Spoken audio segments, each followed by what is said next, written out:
জয় হিন্দ।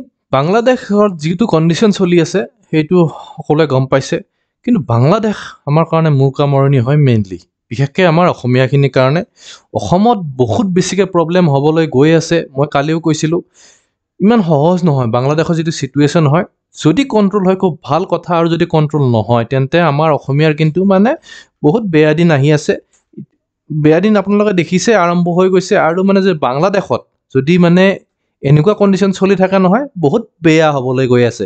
বাংলাদেশত কি চলি আছে আপোনালোকে জনাৰ আগতে কেইটামান কথা আমি জানি লোৱাটো খুবেই দৰকাৰ। এইখন যে বাংলাদেশ হয়, চাৰিওফালে প্ৰায় ইণ্ডিয়াই আগুৰি আছে। অকণমান ঠাই এইখিনি ম্যানমাৰ লাগি আছে। একেবাৰে অকণমান ঠাই ম্যানমাৰ লাগি আছে, বাকী চাৰিওফালে ইণ্ডিয়া। বাংলাদেশত কিবা এটা হ'লে, বাংলাদেশখন লৰিলে গোটেই ইণ্ডিয়াখনো লৰে, তেনেকুৱা ধৰণৰ কণ্ডিশ্যন। যিহেতু ওচৰৰ হয়, কিন্তু পৰচী হ'লে, পৰচী দেশ হয় বা পৰচী আমাৰ যিয়ে নহওক আৰু ওচৰ চুবুৰীয়া যিহৰ হ'লেও, ঘৰৰ ওচৰ চুবুৰীয়াৰ কিবা প্ৰব্লেম হ'লে যেনেকৈ আমাৰ ঘৰত এফেক্ট পৰে, ঠিক তেনেকৈ বাংলাদেশত কিবা এটা হ'লে আমাৰ অসমখনতো খুব বেয়াকৈ এফেক্ট পৰে।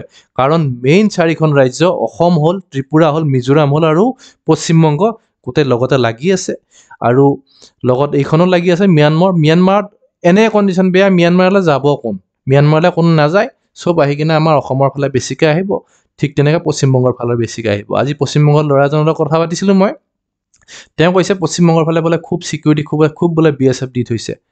নিশ্চয় আমাৰ অসমতো দিছে, কিন্তু আপোনালোকে দেখা পায়ে নহয়, আগতেই BSFে কিমান ধৰিব পাৰিছিলে, আৰু এতিয়া কেনেকৈ ইমান ধৰিব? কুকুৰ মেকুৰীকে ধৰা টান, গৰু ছাগলীকে ধৰা টান, বেৰ চেৰ দি কিনাই। আৰু মানুহক কোনে ধৰিব পাৰিব? ইমান সহজ কথা নহয় তেনেকৈ ধৰি ৰখাটো।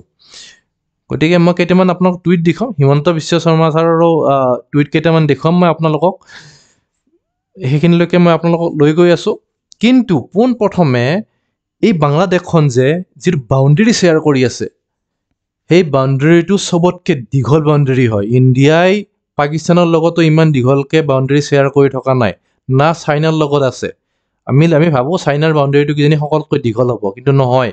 বাংলাদেশৰ লগতে সকলোতকৈ দীঘল বাউণ্ডেৰী ইণ্ডিয়াই শ্বেয়াৰ কৰি আছে। সেইটো বহুত ইম্পৰ্টেণ্ট জানিবলগীয়া কথা হয়।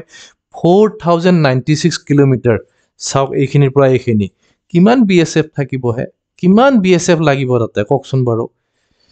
গতিকে ইমান সহজ কথা, নদী নালা কিমান হাজাৰ বিজাৰ, পাহাৰ, কেনেকৈ কৰিব পাৰিব আনচিকিউৰিটি? ইমান সহজ কথা নহয়।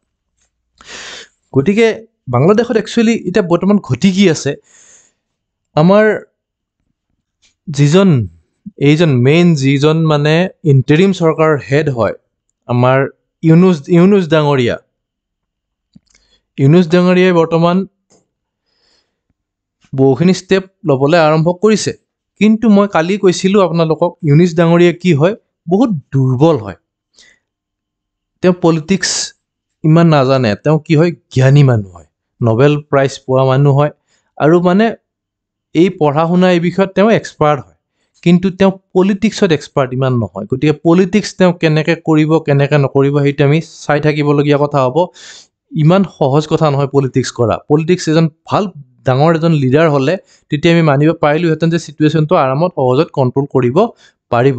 আজি তেওঁ এটা ভাল কামো কৰিছে, ঢাকেশ্বৰী মন্দিৰত গৈ লগ কৰিছে হিন্দুসকলক, কৈছে, বিশ্বাস দিছে যে এনেকুৱা ঘটনা আৰু নহয়। চাওঁ কেনেকৈ হয় নহয়, যি নহওক। কাৰণ বাংলাদেশত হিন্দুৱেই হওক বা মুছলমানেই হওক, মই এইকাৰণে কৈছোঁ, ডাইৰেক্ট প্ৰভাৱ আমাৰ অসমৰ ওপৰত পৰেহি। যদি হিন্দুসকলক মাৰে নহয়, আমাৰ অসমৰ কণ্ডিশ্যন বেয়া হ'ব। কাৰণ চব অসমত আহি কিনে সোমাই যাব, তেনেকুৱাই কথা হ'ব। ঠিক তেনেকৈ মুছলমানো আহি সোমাই যাব। এতিয়া কালি কেইজনমান মুছলমানেই সোমাইছে আহি কিনে অসমত, সেইকেইটানো হিন্দু নহয়ে। গতিকে তেনেকুৱা কণ্ডিশ্যন আমাৰ হৈ থাকিব। গতিকে ইউনুছ ডাঙৰীয়াই আজি এটা ভাল কাম কৰিছে, সেইটো ভাল কাম কৰিলে সেইটো আমি নিশ্চয় ভাল পাম। কাৰণ আমাৰ অসমৰ স্বাৰ্থ আমি হিন্দু মুছলমান যদি ভালকৈ বাংলাদেশত থাকে, তেতিয়াহ'লে আমাৰ অসমখনো সুৰক্ষিত হৈ থাকিব, নহ'লে কথা বেয়া আছে।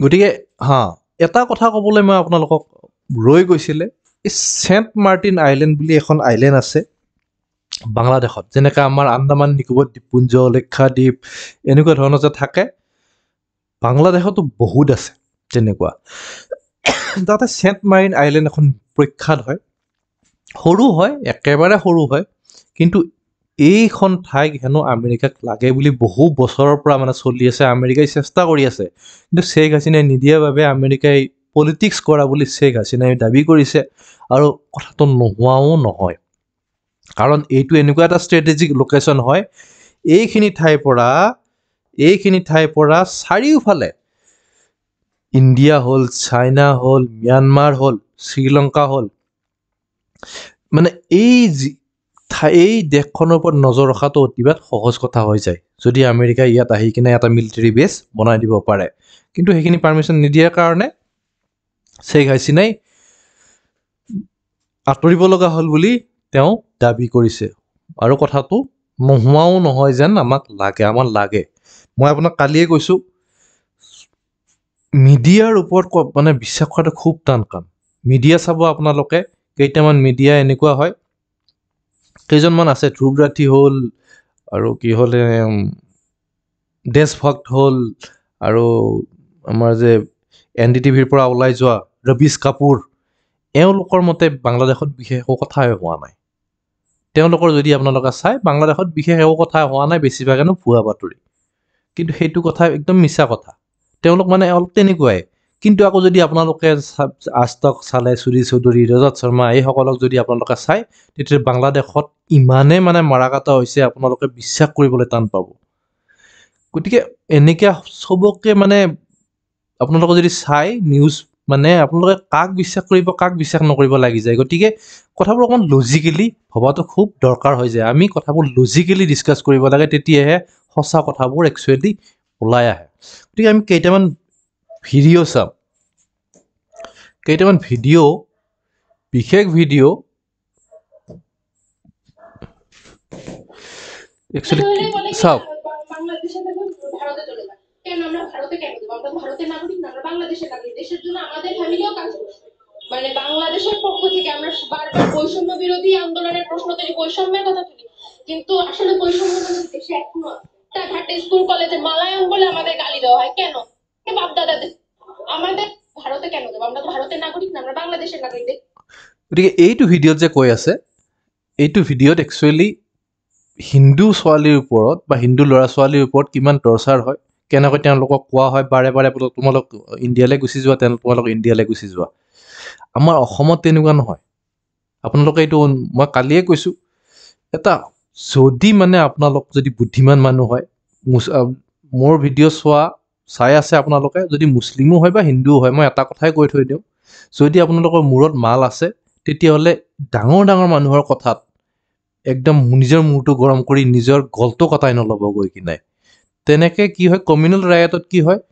যিবিলাকে মানে বেছিকৈ তেজ গৰম হয় সেইকেইটাই মৰে আল্টিমেটলি আৰু কোনো ফাইদা নাই মৰি যোৱাৰ পিছত কোনো ফাইদা নাথাকে বুজি পাইছেনে কমিউনেল ৰায়টত নাফাচিব কিবা দেশৰ কাৰণে কাম কৰিছে কিবা কৰিছে সেইটো বেলেগ কথা কমিউনেল ৰায়টত এনেই মৰি যায় মানুহ কোনো ফাইদা নহয় লোকচান হয় বুজিছেনে গতিকে আৰু সেইবোৰ কি হয় যিবিলাকে লগাই দিয়ে সেইকেইটা আৰামত ঘৰত বহি থাকিব আৰু যিকেইটা ওলাই যায় সেইকেইটা মৰি যায় গতিকে সকলোবোৰ কথা ভাবি চিন্তি কৰিব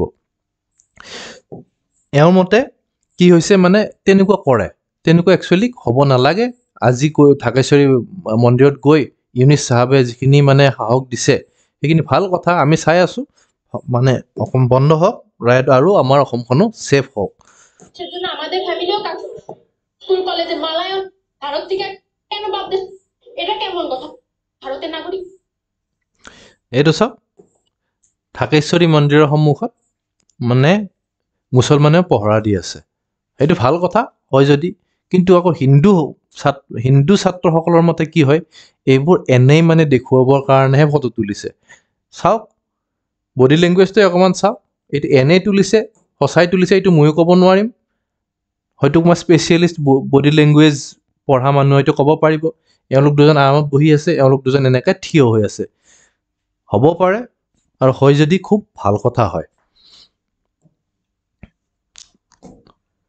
এওঁলোকে মানে মন্দিৰবোৰ প্ৰটেক্ট কৰিছে বুলি দাবী কৰিছিলে গতিকে যদি হয় খুব ভাল কথা হয় ঠিক তেনেকৈ এইটো আমাৰ হিমন্ত বিশ্ব শৰ্মাৰ টুইট হয়। কেইজনমানক ধৰিছে BSF-এ মানে অসমলৈ সোমাই আহোঁতে, আকৌ তাৰপিছত ঘূৰাই পঠোৱা হৈছে তেওঁলোকক। গতিকে বাংলাদেশী মানে যেনে যিকোনো প্ৰকাৰে হওক মানে অসমত সোমাব, আৰু যদি এইবোৰ কথা হয় নহয় খুব বেয়া কথা হ'ব, মানে বেছিকৈ সোমাব। আৰু চাওক, এই মুছলমান এজনে হেনো জ্বলাই দিছিলে ঘৰ, আৰু তেওঁক ধৰিছে, আৰু এইবোৰ কথা মিছা বুলিও আমি ক'ব নোৱাৰোঁ। গতিকে মই বিশেষকৈ অসমীয়াৰ স্বাৰ্থৰ কাৰণে কিছুমান কথা কৈ আছোঁ। যদি বাংলাদেশত পৰিস্থিতি ভাল হৈ থাকে, আমাৰ অসমখন বাচি থাকিব। এই চাওক, এইটোৱে দা ধৰাই থকা ভিডিঅ' দেখিছে?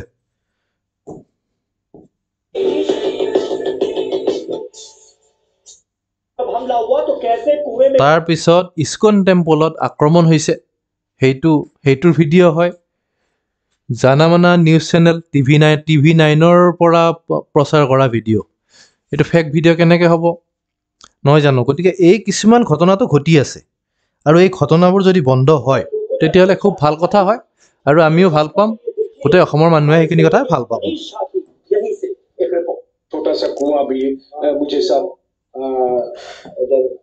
টোটেল এতিয়ালৈকে 205টা ইনচিডেণ্ট হৈছে বুলি কৈছে ৰিলিজিয়াছ মাইনৰিটিজৰ এগেইনষ্টত।